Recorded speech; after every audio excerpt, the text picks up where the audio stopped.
Luis Martinez is presenting tonight, so I definitely wanted to be here, and I'm honored to introduce him to you this evening. Luis Martinez has been coaching and advising professionals for many years. He has held senior level assignments at Xerox, Lehigh Valley Hospital, Excite Technologies, and the Hay Group. Luis earned a BA in psychology and a master's in education and counseling from the University of Delaware. He was certified as senior professional in human resources and as certified compensation professional. Born and raised in Cuba, Luis observed his parents, Jose Luis and Zoila, as they managed through crises. Luis credits their tutelage for his balanced faith and optimism. Luis is a dear friend of mine. I love hearing his stories.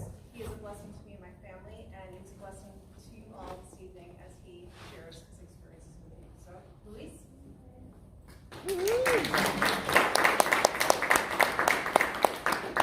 Thank you, Donna Marie. Donna Marie herself is quite the story.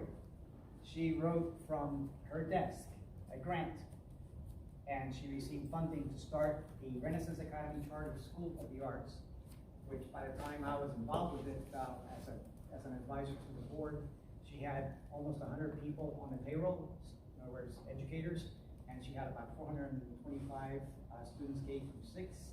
She did that from scratch. Wow. So today she's a consultant and on a national basis to other charter schools. So she is a huge addition to our community in education. So thank you. And thank you, Lindsay Mercado and Ken Stahl in the back who organized this. I'm just the guy who came in here to speak, but it was Lindsay and Ken who approached me with this idea, and I said, sure, I'll do the topic, and then we'll decide on this topic. So thank you for launching Pittsford University. There will be more programs that Lindsay and Ken will be telling you about, but in the meantime, I'd like to discuss what we're doing here, okay? So, having said that, I'll just tell you that what I'm going to be talking about, and it will take about an hour because I rehearsed this, and it is an hour of a presentation. After that, we'll have a little intermission, so you can mix and mingle, and then if you want to stay for questions and answers, that's when I can really engage you. I will try to engage a couple of times in that's my speaking style, but on the other hand, if you can hold the question, then like a major topic, then we'll do that at the end. So again, I want to thank all of you for showing up and trying to understand what this topic is about. So, my story.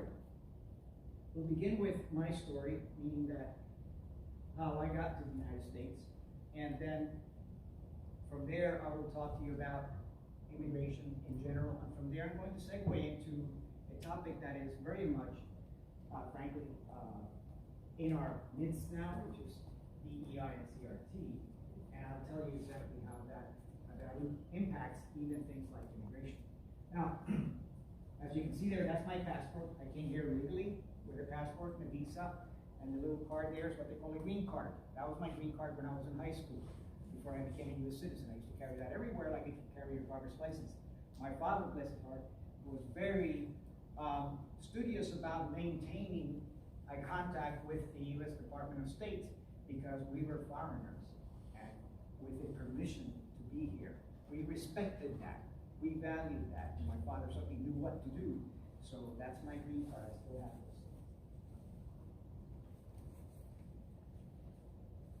The fundamental thesis that I would like to carry across today is the divine sovereign individual, which is each of us, and the collective, the collectivism, the people who think from the outside in rather than from the inside out. The inside out is we, and then if I use the word divine, I'm talking about we as being created by a higher authority and therefore have moral value and intrinsic value. Okay? Whereas the collective makes up its values as it goes along. And you will see how I frame that topic. I won't get too deep into it, but it is, so this is about how we behave as individuals versus how the collective expects us to behave as individuals. My story.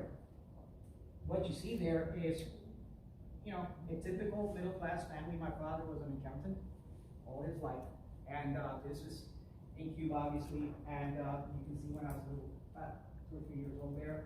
Then I had a little sister up there at the top. That's Diana. Diana was was developmentally disabled when she was born, and she only lived to age 7.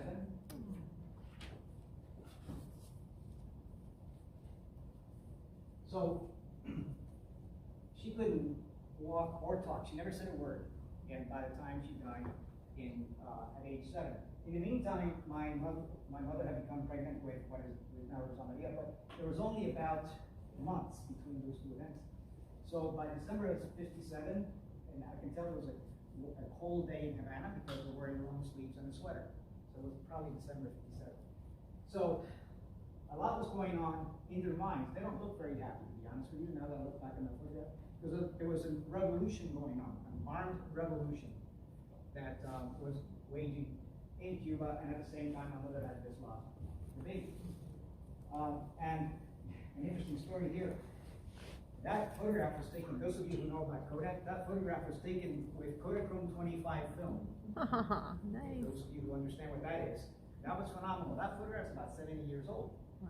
And because my uncle who was a professional photographer, did not have the light bulbs necessary for indoor shots, my parents dragged the Christmas tree out from the living room and into the front porch, which had sunlight so that my uncle could take the photographs.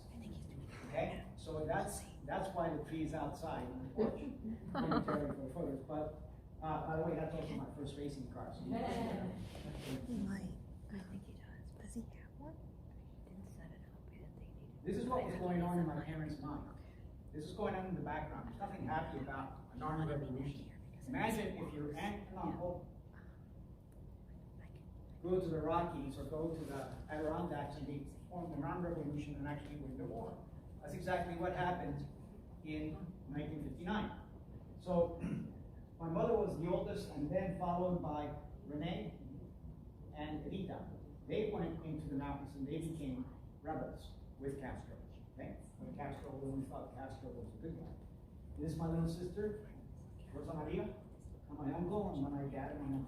Rosa Maria today is a retired ICU nurse in Miami, and she's done very, very well for herself. And so, just wanted to give you an idea of what was going on in 1959. But it didn't take long for Castro to show his true colors.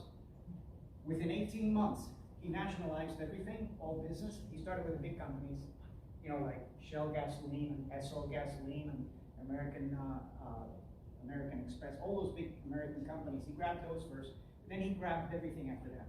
Literally, that's the same street, before and after socialism. Okay?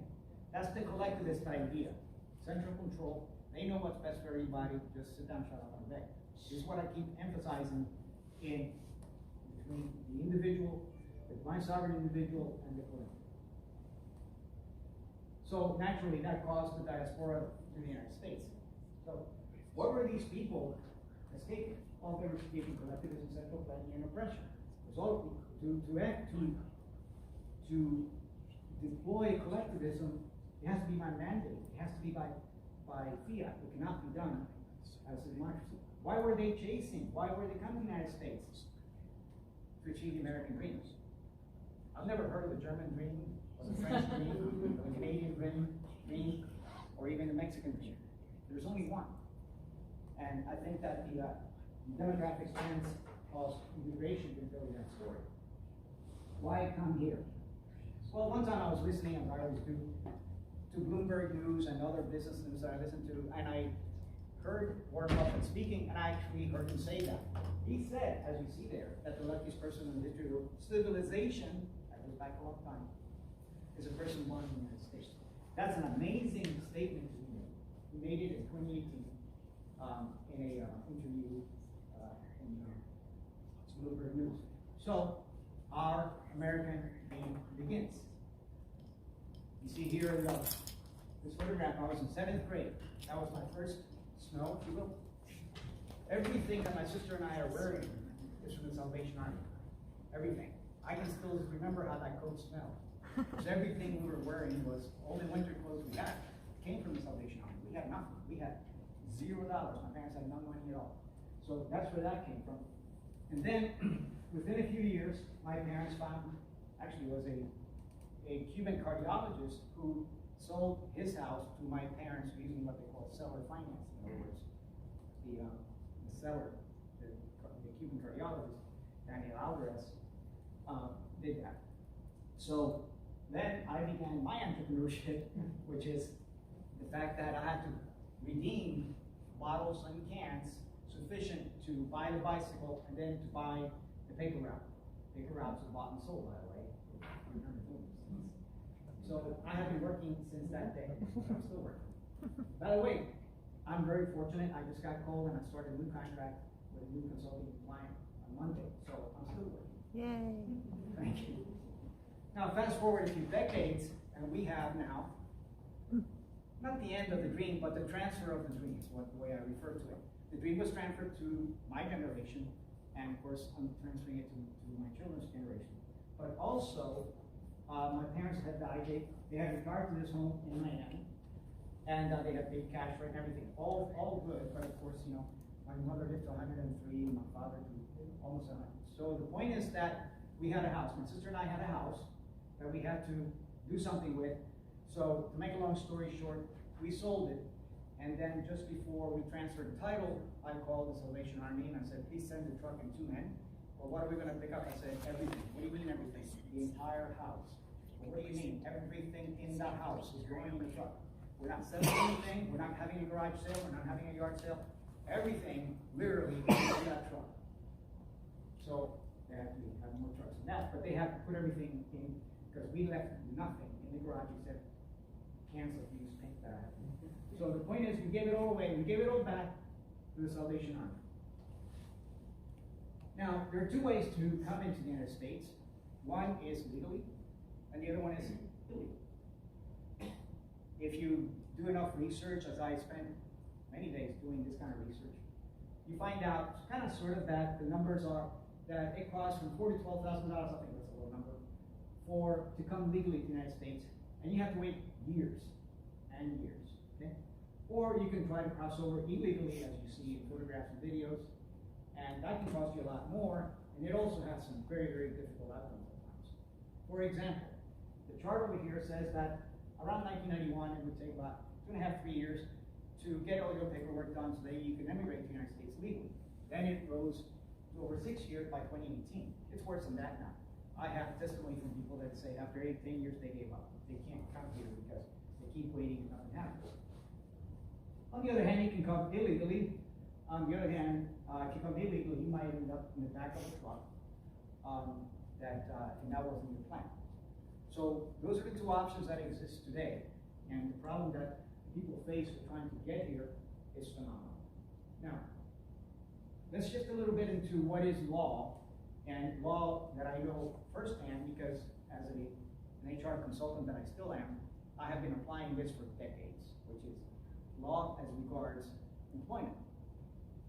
The United States has federal and mostly federal, but also state and municipal law concerning what is an alien, okay? So, as it says there, aliens who do not enter the U.S. through proper channels and who overstay their visas are in the country illegally, and that the legal term, the effective term for those people who can do that is that they are called illegal aliens. They're not called migrants. That word belongs to someone else. Migrants are people who come here legally, like when I was going to Mexico, and I'll show you the example. That's a migrant. But people who are here illegally are all, in fact, by law, illegal aliens. Now, there is I remember where I was, which was in Philadelphia working for Inside Battery Company, when a new law came out called IRCA, Immigration Reform and Control Act of 1986. It was signed by Reagan. And what that law meant was that I had to inspect the credentials of every person that came into the country, that came to Inside Battery Company and tried to work. I had a number of things that I had to do to make sure that they're qualified to work in the United States by what they call either a green card or a work visa, or maybe even a student visa. But really not student visa, what common was green card to work, or of course a passport, things like that. Now, what I'm trying to demonstrate here is that when IRCA was deployed in the 1980s, I had to sit and entertain what they call desk audits from the federal government that would come to the factories that I had responsibility for.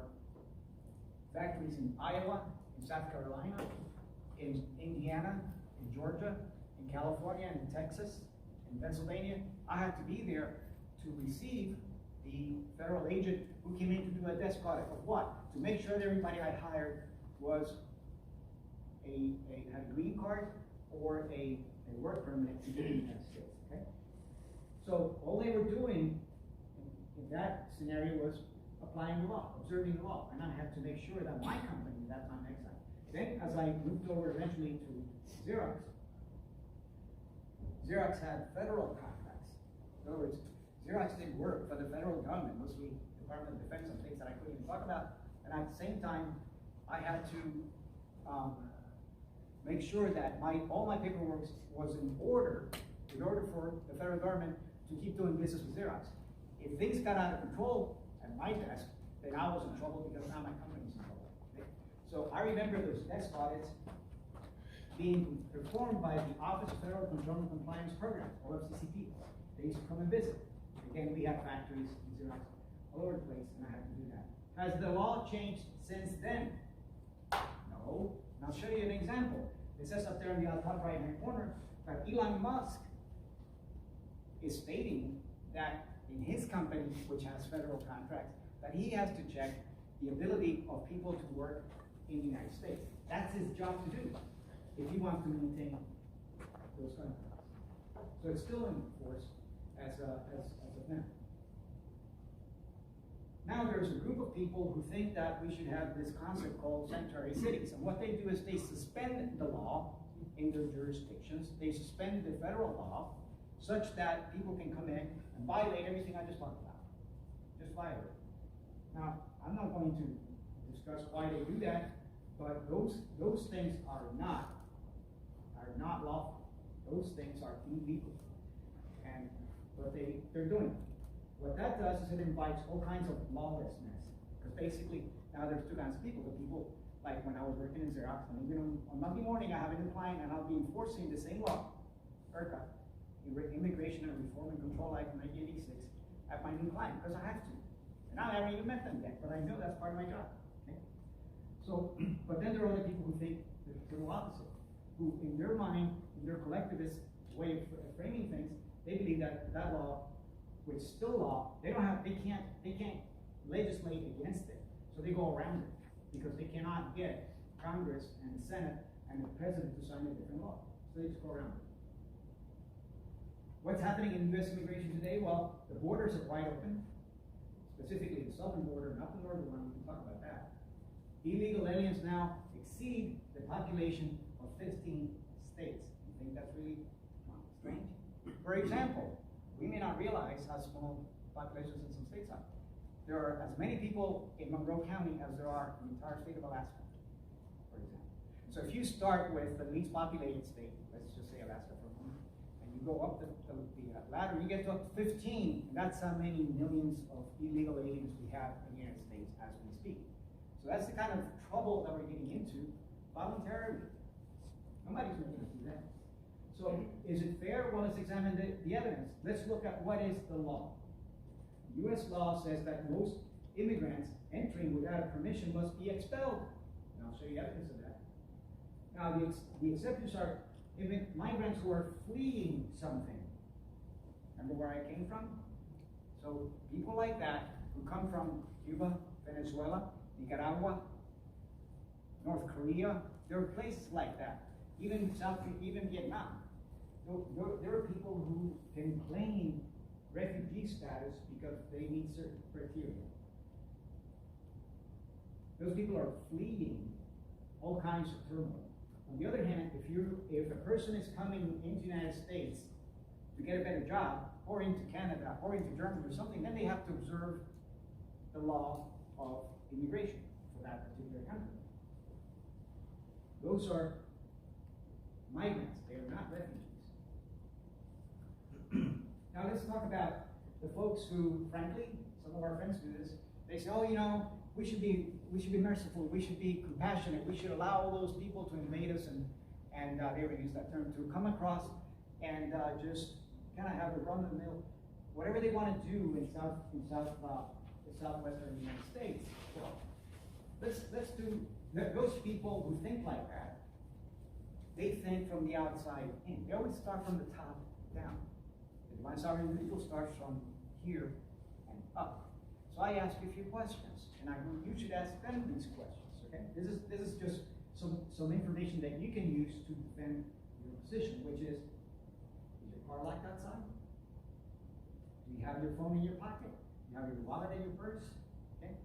Do you have a double, two-factor authentication process for your bank account? There's a reason you're doing that, right? So you're doing all this to protect what is yours. Okay? So why wouldn't you let those people on the southern border protect what is theirs? Both the citizens of Texas and Arizona, New Mexico, and so forth, and also the legal immigrants who have now settled there, as I have settled here.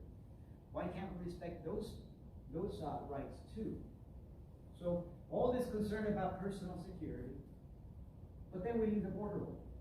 Not we. Some people leave the border open. Now that particular bridge, I had a consulting assignment in Nava, Mexico. It's like saying Western New York. So the deal was, I sleep in Texas, and I work in Mexico. I was sleeping at a Hampton Inn in Eagle Pass, Texas. If you're watching the news, you know where Eagle Pass is. And I was working across the river in Nava, which is about a 20-minute ride from Eagle Pass. Every day I crossed that bridge. What you see there in this picture is, this is the boundary, this is the United States, and that's Mexico. So I took that as I was going across. I had a chauffeured car because I don't drive in Mexico. I've been to Mexico countless times for different companies. I know the ways and means of Mexico. I don't drive in Mexico. That's another time. The point is that my deal was, you take me to Mexico, and then every day, I had to go into this building, get out of the car in Mexico. As soon as I crossed the river, that bridge you saw, I would come into the aduana, which means the customs building. I would get out of the car, I would walk into the office, wait my turn. When my turn came, I showed them my passport, I showed them my visa, I showed them my work permit, which I did yesterday, which I did the day before, which I did last week and the week before. In other words, they knew me. I still went through their process. Why? Because I respect their process. I know what they're doing. They're protecting what's theirs. Okay? So it's perfectly okay that they check who I am as thoroughly as they did. By the way, if anybody should want to cross into Mexico and decide that they're going to run for it and avoid the aduana, these guys will use you for target practice. And these guys were in the building next door, so every time I get out of the car, they're walking around with their helmets and their long guns and staring at me. Okay? You want to give those guys a reason to get angry. So this is reality, crossing the border into Mexico. And it's a little less austere in Canada, but it's pretty much effectively the same, I guarantee you that. Okay? Been there in Canada many times. Now a little history here. Do you know who this fellow is? Anybody remember? Cesar Chavez. Cesar Chavez. From the 60s and 70s. What was he trying to do in the 60s and 70s and 80s? Do you remember? Who? He was trying to organize the grape pickers in California into a union, the United Farm Workers, okay? And guess what he didn't like? Guess what went against everything that he was working for? What was the thing he could not tolerate if he's trying to organize a union of farm workers? He cannot tolerate illegal aliens. Because if he's trying to organize this group of people here into a union for all the good reasons that he had, and he did, okay? But all these people over here, they come in around the barn door and they get in, so nobody has to pay any attention to you guys because they got in. And now they're getting paid lower wages because they came here illegally. So that was the fact for Cesar Chavez during his time. And at that time, by the way, when he was very active, I was both, I had been a card-carrying member of the AFL-CIO, and I was also, later in life, I was on the other side of the desk negotiating contracts with the United Auto Workers, with the steel workers, with the iron workers, with the electrical workers, and the Teamsters. So I've been on both sides of the desk, and I understand his mission. There's nothing wrong with his mission. What is wrong is when they allow illegal aliens to undermine this man's mission. And that's what they were doing then, and they're still doing it now. By the way, what do you think the media is saying about him now? They're saying that he was all pro illegal aliens. No, he wasn't. That's a huge lie. That's the problem with how history is being rewritten as we speak. Think about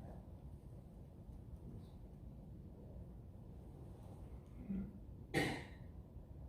Okay. This is the law correctly applied. These are examples of observing and applying law.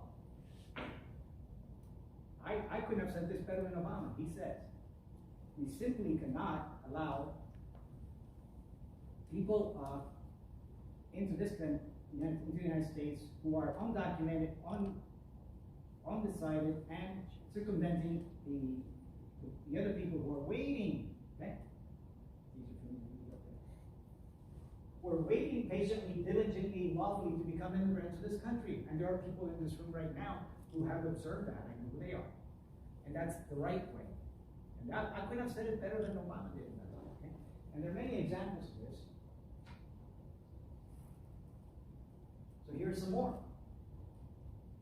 Schumer, illegal immigration is wrong.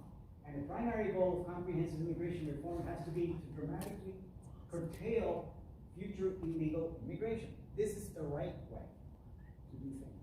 This is the way every country does it. I'll show you in the end how one country does it and we should do it.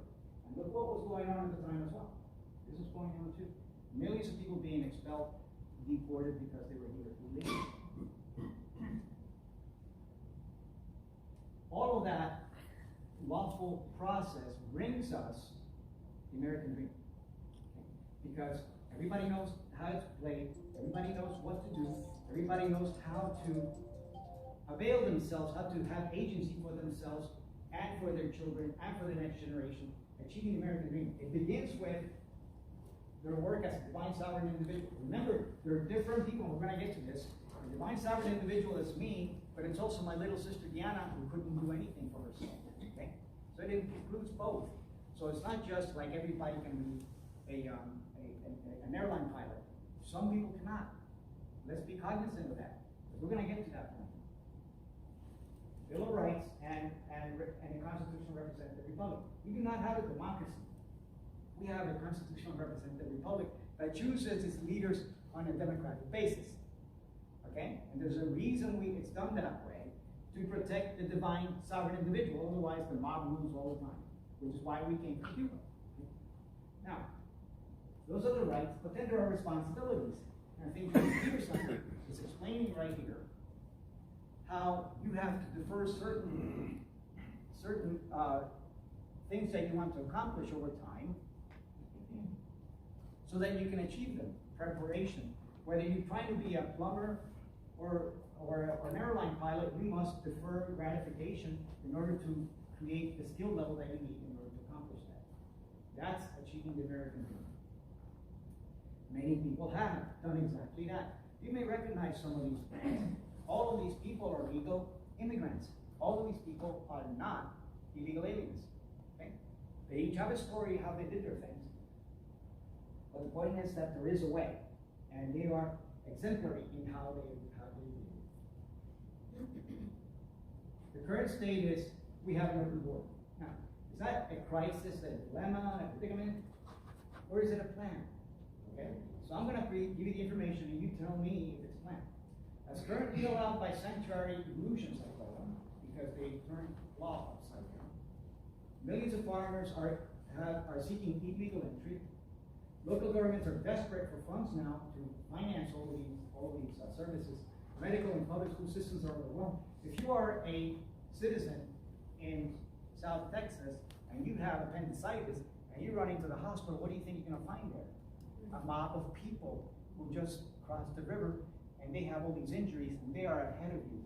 And it doesn't matter how long you live there, you're going to have to stand in line behind them. Is that fair? Okay? Is that even legal? So America's poor over time will remain that way, given that there are a lot more people who need these services. But wait, most fundamentally, this is what you have to take into account. It will permanently, in our lifetimes, change the U.S. apportionment of the U.S. House of Representatives in the next census that comes every 10 years. That would be the 2030 census. Okay? In the 2020 census, you may remember that there was a big dispute about whether to count illegal aliens, yes or no. And it was ruled that we would count illegal aliens. Bingo, turn on the switch. Let them come in. And I'll show you more evidence about why this is important.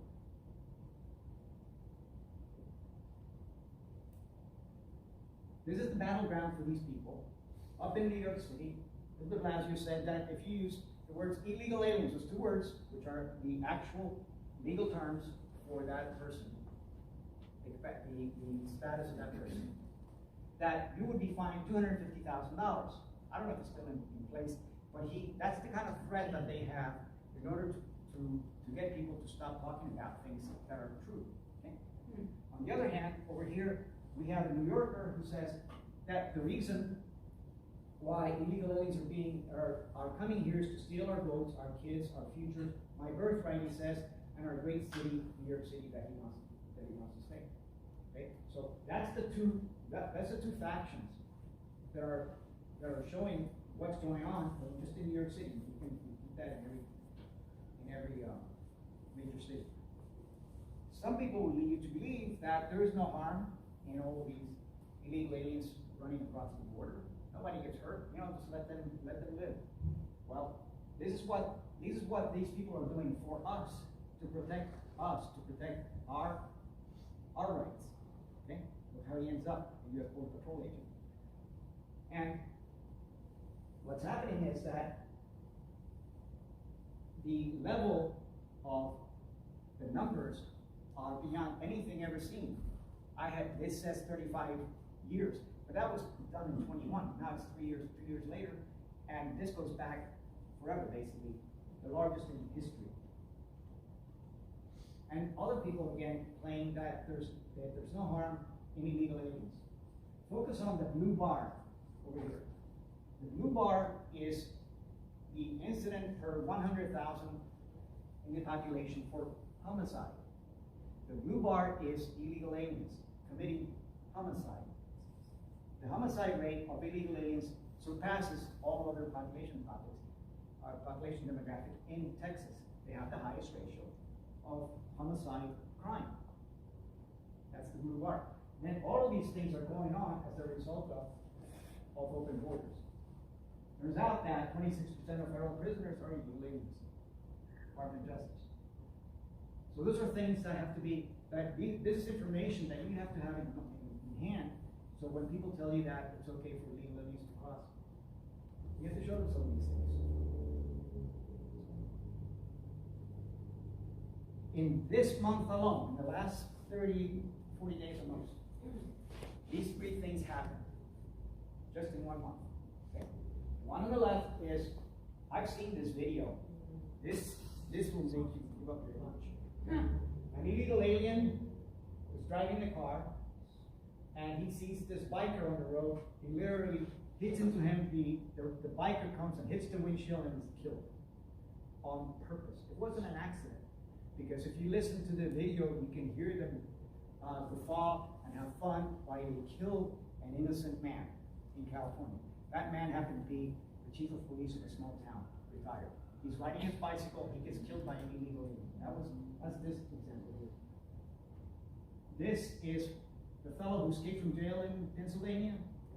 He was wanted for murder in Brazil. He came here illegally. They locked him up for stabbing his girlfriend to death in front of her children, and he escaped. They caught him again, but he's an illegal alien.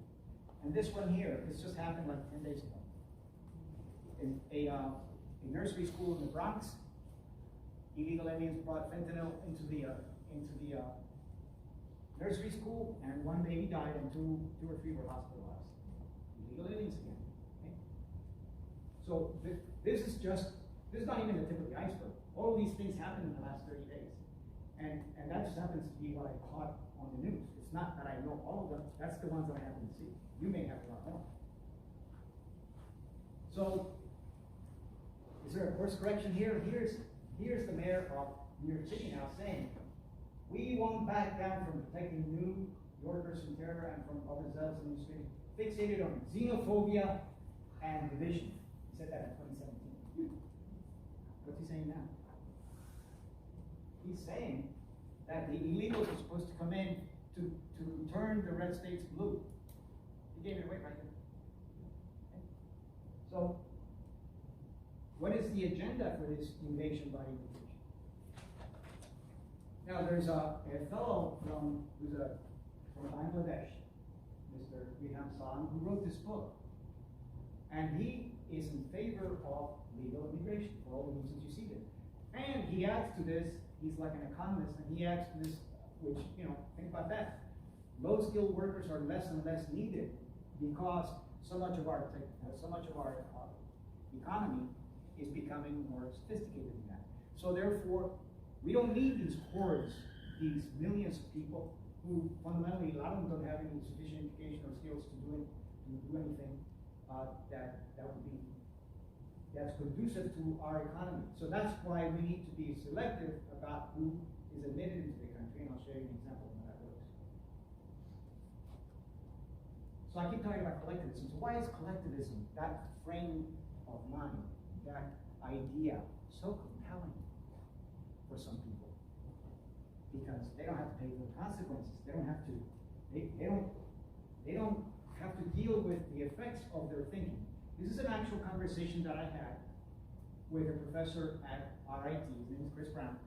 And I forget how we got into the topic, but I asked him this question. I said, hey, Chris, who exactly? Who is responsible for your well-being, your personal welfare? Who exactly? And I was flabbergasted. I had no idea he would say something like this. He said, well, it depends on what country you live in. Now, what is this man doing? What is the danger of his thinking for us? What he's doing is he has, speaking for him, as himself, he has given agency of his welfare to the country, to the collective, to the tribe, to the governments, to the oligarchs, to whoever it is that happens across his life at that point. He has given that up. That's a confession that he doesn't own it. That's a manifestation that it's not his business to worry about his business. It's somebody else's, the country, he calls it. Okay, you can say, well, that's his problem. Wait a minute, this man votes. This man is a professor at RIT. He's telling other kids that this is how life should be. That's the collectivism. That's the frame of mind that says, the aggregate is smarter than the individual, and therefore do what the aggregate says. Yield your agency to them, let them show you the way. Very dangerous ideology. Very dangerous. And that's what he's doing. So it's tempting to him because he doesn't suffer the consequences, not yet. He doesn't suffer the consequences, especially if he becomes part of that elite, the upper rank, so that he can isolate himself from those problems. Now, let's go now to the topic of illegal aliens. Can they vote? Well, technically, no, right? Why is that? Well, because they have to be a citizen. I'll show you why in a moment. But in 2019, Governor Cuomo passed the Green Light Law. I remember when this was going on, I debated this with people, and oh no, they want this. The Green Light Law handed out driver's licenses to everybody who asked for it, regardless of whether their status in the United States as aliens. Okay? So what happened next? Then, soon after, about several months after that, Governor Cuomo passed another law that makes it a crime, a felony, if a New York law enforcement officer shares information with any federal agent concerning the status of any illegal alien. I wish I was making that up. They will prosecute that LEO, that law enforcement officer, for collaborating with the federal government in capturing or doing something about even a criminal illegal alien. You're supposed to leave it alone, let it happen, let it roll. Okay? Now, what is needed for voter registration? You need to say that you're a citizen. Well, how do you prove you're a citizen? Well, you show a driver's license and a social security card. Okay? So there it is. If you look it up, in New York State, the qualifications to register voters, you have to be a U.S. citizen. I have the form right here. It says right here, are you a U.S. citizen? Yes? No. Well, If somebody wants to vote, they're going to mark yes. What happens after that? You know, they fill out the form, it goes in somewhere. I actually called, because I am a certified poll inspector during the elections. I work every election twice a year, June and November. I'm a certified poll watcher. And I actually called the Board of Elections in Monroe County, and I explained this problem. And I said, what happens to this form? Who checks to make sure that this person who says they're a citizen is actually a U.S. citizen? Blank stare. They don't know. Now, how do you get a Social Security card? Well, to go get a Social Security card, you have to show a driver's license. Ooh. The circle is complete. There are millions of illegal aliens who can vote if they have a driver's license and Social Security card, unless somebody's actually auditing this form, and they're not. Or please, prove me wrong. Show me who exactly is auditing these forms. There's no one to tell me. I hope you can prove me wrong. So what is the solution to our immigration problem? Well, I've done a little study on this topic. I like it. And I've discovered that Canada has a fantastic form of immigration law. And it is that they say Canada does not offer a free pass to anyone. They make it clear that if you might think that once you're in Canada, you're in to stay, right? That's just not the case. They make it. I copied that from their instructions. They go further and they say, when you enter Canada irregularly outside the official port of entry, you are intercepted and arrested by police. Could they be any more clear than that? So they make it real. Then you face a rigorous process to get yourself out, because they're going to do a complete security background check. They make it clear. And if you've ever traveled to Canada, as I have many times, again for business and for pleasure, they check you out. So, is that what we do now? Why don't we do that now? There's a lot of things that go around that people pretend is law, that you must do this and you must do that. Well, there's no law concerning many of those things. So, what is law? At the top, they're hard to read in the mind. Equal opportunity, that is law. Immigration Control, Government Control Act 1986, that is law. Only U.S. citizens can vote, that is law. It's also law that law enforcement officers in New York who collaborate with the federal forces will be charged with felony. That is law, okay, in New York. And of course, this Constitution is law. Everything else you see listed here is cultural mandates. What am I trying to say? You heard me here first, and she's recording me. You don't have to do it. You don't have to abide. You don't have to comply, because it is not law. It is a mandate. It is sometimes a regulatory aspect of illicit diktats. Okay? So I want you to be cognizant of what is not law and abide by law. Simple. Okay? They don't want you to know this. They act like as if this is law, and it's not. It's a cultural mandate. Now, I've been talking about immigration, and so you say, well, what do we do? What do we do? Well, there's some organizations that you can appeal to who will help you with your immigration topic. Okay? The first one's called FAIR. There are two FAIRs. This one's different. This one is Federation for American Immigration Reform. Okay? Another one that's really good, the Center for Immigration Studies, has excellent research on topics of immigration. I highly recommend that. And then AVIAC, the Advocates for Victims of Illegal Alien Crime, they also have basically, it's a resource for people who have been affected by alien crime. Okay? These people have support on immigration topics, and some of them actually, like I've seen this FAIR, carry out lawsuits on particular situations that they find where they can make a case. The other FAIR, we're switching gears now to the topic of eventually DEI and CRT. The other fair, this organization came into being about March of 2020, and I heard about it, and I joined it right away. Someone told me about it, and I joined it, and they are really good too about what they do, and they do sue organizations, particularly on topics of First Amendment. They are exactly as they say, fair. They show both sides of the issue. They have debates. You can watch the debates either in writing or videos or podcasts, whatever. They show you both sides of the issue, which other people don't. Other people don't want to debate. We'll get to that in a moment, but they do. So you can watch and read topics where you can hear both sides of the topic. Have you ever been subjected to a struggle session? You know what I'm talking about? Oh, tell us about it. Can you tell us a little bit about it, Lindsay? Huh? Can you tell us a little bit? Sure, yeah. So some organizations are subject to this, like Moms for Liberty, for instance.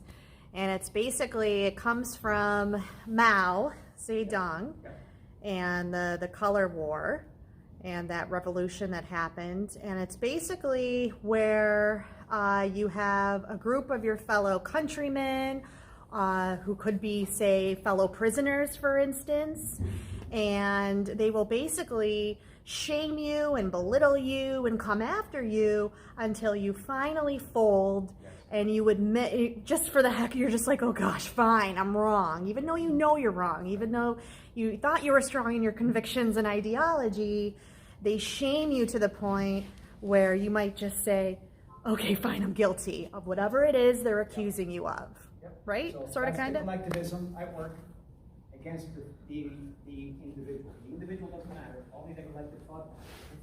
So this is going on in the United States, as you pointed out, conducted in the workplace and in auditoriums and other. There is a scathing article that I'll tell you about in a moment concerning this in a 6th grade class. Now, there's this thing that's called the Pantone Color Skin Guide. That's a real thing.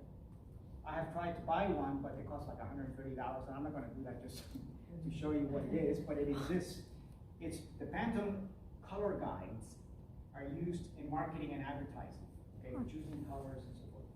Pantone, the company, created a color skin guide, and it has 110 variations of melanin levels. That's fine. There's nothing wrong with that. That's not my point. My point is when people use something like Pantone Skin Guide to make decisions about terms of employment, about terms and conditions of employment, or any other decision that has to do with legal, that has some legal ramifications. I'll show you what I mean. Okay.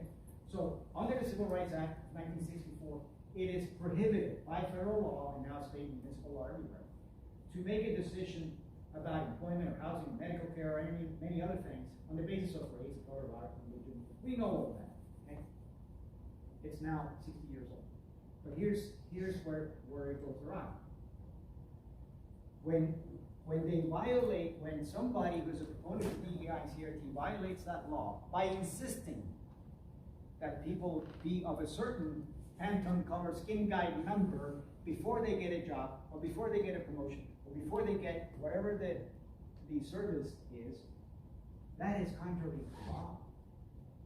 It is unlawful because it's immoral. It's immoral because it's racist. You cannot start with a color skin guide and then decide what to do about a hiring decision or service decision of any kind. Now, the word equity has taken hold in our culture. Equity demands illegal discrimination. So this is what I've been avoiding my entire career in the United States since I was even in high school. To be singled out for preferential treatment. I don't want to be singled out for preferential treatment because then that completely erases all my hard work, my skills, my experience, my credentials. All of that is washed away because of my immutable characteristic. I was born someplace else. Okay? I'll show you what this means. This is an image to remind me to talk about, supposing this lady aspires to being a surgeon, and she has worked flawlessly and earnestly in hard high school, college, and she finally gets into a top 10 medical school, and she's striving to spend, she gets to about the 3rd year, and somebody whispers to her, well, we know why you're here. Why? And she finds out the truth. That is crushing, that she's there for the wrong reasons, that she's there under favored status, instead of being there because of her skills and credentials and hard work and results. I don't want that said about me. It gets worse. There are people like this who believe that that is the right way to do things. Okay? That is not the right way to do this. This fellow over here, he says, okay, see if you can handle this, because it gets a little strange, but see if you can handle this. By the way, his name is Henry Rogers, aka Henry Rogers says, the defining question is whether the discrimination is creating equity or inequity. That's his holy of holies. That's his holy grail, the equity of it. If discrimination is creating equity, in other words, lowering the bar so that others can meet it, and it's racist against whites, it's very clear, then it's anti-racist. Right? Think about what this man says. More importantly, think about the influence this man has over culture and even corporations in the United States. He's being taken as just a saint of this kind of information. You have heard what happened this week about him. Yes, I can talk about that. Let me get back to that. Here's this lady over there. She says, I am white. Look at this. I absolutely makes my blood boil when she says this, because she's talking about me. I have been called to my face a person of color. I'm not a person of color. I happen to be born someplace else, and my native language Spanish. It doesn't make me a person of color. But I'm regarded as that because why? Because they have elected, as the collectivists, to put me in my category, to drop me in my bucket. And the bucket the generic bucket that they have for me is person of color. This lady says, people of color, she's talking about me now, don't need to twist themselves into knots trying to navigate us, meaning white people like her, as painlessly as possible. She is, look at this now, she's doing this. She is touting that she is so out there as an elite that she has to pause herself so that people of color like me can catch up to her. If that's not racism, I don't know what it is. And then she accuses others of white supremacy. That's what she's doing. And she has it in writing. It's in a book. I have her book. And here's this other fellow over here. White America is a syndicate arrayed to protect its exclusive power to dominate and control our bodies. Okay, how do you explain Oprah Winfrey and Barack Obama? I won't get into it, but I have literally millions of reasons to explain why he's wrong. And I just gave you two. So the point is that, why is this important? Because this is influencing all of our culture, all of our institutions, literally from churches to universities to employment. And I'm not going to stand still and let this woman say that she has to sit down so that I can advance. That is the most racist thing I've ever been told. But she thinks that she is being, compassionate. Can anybody prove him wrong?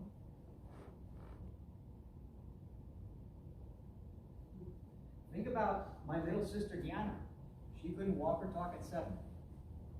Are we equal? Yes. In the sight of God, yes. But are we equal in terms of our aspirations and in terms of our skills and experiences? Not even worth the discussion, of course. You can think of all your examples. My point is that you can't prove him wrong, and neither can equity. But that's what they try to do. These people are opposed to CRT and DEI. And there's a lot more like them. these are happen to be like my favorites again. So I'll start over here. With that lady. Look at what she's saying. And actually, Winsome Sears could say the same exact thing. Winsome is a Jamaican immigrant, a legal immigrant. And she can tell you all the reasons why that's a lie. Okay? We have here Dr. Jason Hill. He's also from Jamaica. He's opposed to all this. Look at what Dr. McWhorter said at Columbia University 8 years ago. He was already pushing back in CNN about the whole concept of CRT and DEI, mostly CRT. 8 years ago, he was already pushing back at Columbia University. And his partner, Glenn Laurie and McWhorter, they are side by side. They're from different universities, but they work very closely. So here's Glenn Laurie and Carl Swain discussing the whole topic of CRT and DEI. My favorite, right here. This man was born in Ghana of a single mom. He immigrated first to Canada, and then he married an American girl, so now he lives in Ohio. This is one of the wisest person I have ever met, or heard from. Okay? He has a high school education. But the things that he says, if you go to Slow to Write, that's his website, slowtowrite.com, you can read how he thinks. It's just a phenomenal man with a high school education. Okay. Some things matter to us right here and right now. The Attorney General for the state of New York has decided that she is going to use her authority, her budget, her resources to do what? To issue guidance reminding New York public schools of their obligation to promote DEI. What does the Attorney General have to do with the Department of Education that affects the children in the public schools? Okay. How did I come across? I was watching TV, the local news, Spectrum local news, and said, what? She was on this topic. So, why is she so concerned about parental educational rights? So this is what she's doing. She's using state funds and the power of the Attorney General of the state of New York to go after anybody who objects to DEI or CRT in schools. Now, if she decides to go after you, she has a $272 million budget and resources and attorneys that you can't touch. And then you have to go into your life savings and open up your IRA to defend yourself. And she's making it clear. That's exactly her plan. She couldn't be more emphatic. I told you about an article that absolutely is heart-wrenching when you read it. Please look for it and read it. This article was written by a DePaul University professor named Jason Hill, who he's an immigrant from Jamaica. And I couldn't write anything, so, he just took my breath away. And I read aloud. Just an immense amount of, he is unwrapping the evil of judging people by their race, or their ethnic origin, or unique characteristics. This is what I said debating somebody on this very topic, so I commented this a lot. I said, it is evil, not crazy, not insane, not demented, evil, to assume or presume or pretend or promote that people who are non-white cannot succeed in life unless people who are white stand down, sit on their hands, and park their privilege at the door, which is what Robin DiAngelo says in her book. She's proud of it. Robin DiAngelo gets paid $25,000 to $35,000 to show up in a place like this and tell you that if you're white, you have to sit on your hands and let the black people rise. I have never heard anything so racist in my life. That concept of racism is totally racist. But that's exactly the foundation of CRT and DEI and all its derivatives. We have discussed why my parents sent me to the United States. We are experiencing an invasion by invitation. This is planned for the reasons that you saw up there. Or prove me wrong. Okay? Tell me that that's not happening. Help me show it. Well, I'll show you where it's happening.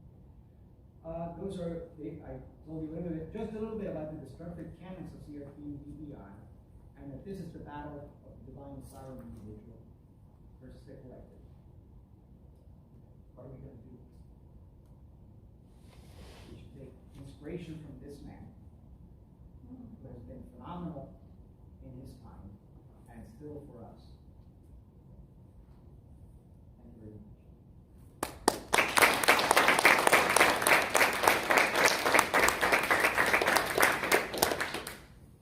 I think we have a little intermission here, so you can stretch your legs and meet some folks, and then if you want to stay for some Q&A, I'll be happy to entertain you.